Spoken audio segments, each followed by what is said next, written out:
अस्सलाम वालेकुम। आज का हमारा टॉपिक है बेस्ट लर्निंग टेक्निक।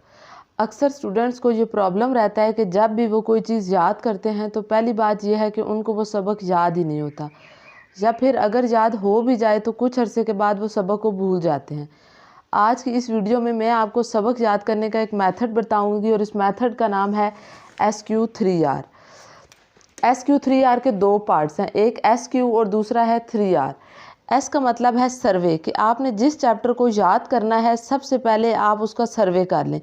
उस चैप्टर में आपने मेन हेडिंग्स देखनी है, टॉपिक कौन कौन से हैं और टेबल्स देख लेने हैं। तो आप इन सब को एक नज़र देख लेना है। ये सर्वे कम से कम 4 मिनट का हो, इससे ज़्यादा ना हो। इसमें आपने डीप स्टडी नहीं करना। इसके बाद हमारे पास आता है क्यू का मतलब है क्वेश्चन। इस चैप्टर के एंड पर एक्सरसाइज को ओपन करें और देखें कि कौन कौन से क्वेश्चन है।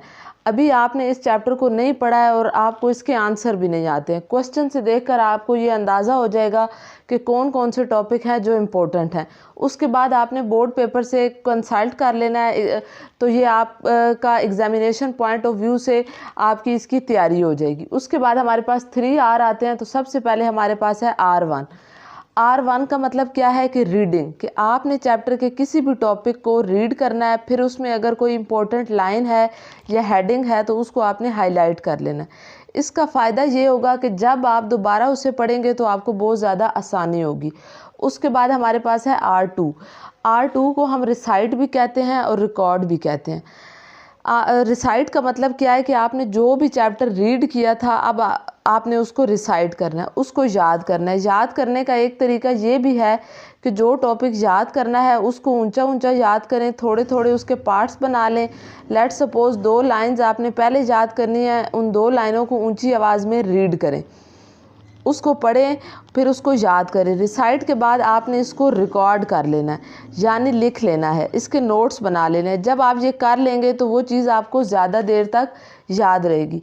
लिखने का फ़ायदा ये होगा कि आपकी राइटिंग स्किल बहुत अच्छी हो जाएगी। पेपर में जब आप बैठेंगे तो इससे आपकी स्पीड बहुत अच्छी होगी और प्रेजेंटेशन स्किल आपकी बहुत अच्छी हो जाएगी। इसके बाद हमारे पास है R3 का मतलब है रिवाइज, कि आपने जो भी टॉपिक याद किया था अब आपने उसको क्या करना, उसके बाद आपने उसको लिख लिया था, अब आपने उस टॉपिक को क्या करना है, रिवाइज करना है। 24 घंटे के अंदर अंदर जब भी आप उस टॉपिक को रिवाइज कर लेंगे तो वो टॉपिक आपको याद रहेगा। और उसके बाद जब भी आप उसको सेकंड टाइम पढ़ेंगे तो आपको 3 से 5 मिनट लगेंगे। ऐसा करने से वो टॉपिक आपको ज़्यादा देर तक याद रहेगा। जब भी आप किसी लेसन को 24 आवर्स में रिवाइज करते हैं तो वो आपको ज़्यादा याद रहता है। उम्मीद है कि इससे आपको बहुत फ़ायदा होगा। सिर्फ आप अपने ऊपर यकीन रखना है कि आप इसे कर लेंगे। Always say yes I can do it. ये था हमारा आज का topic. Kindly subscribe and like my video. अल्लाह हाफिज़।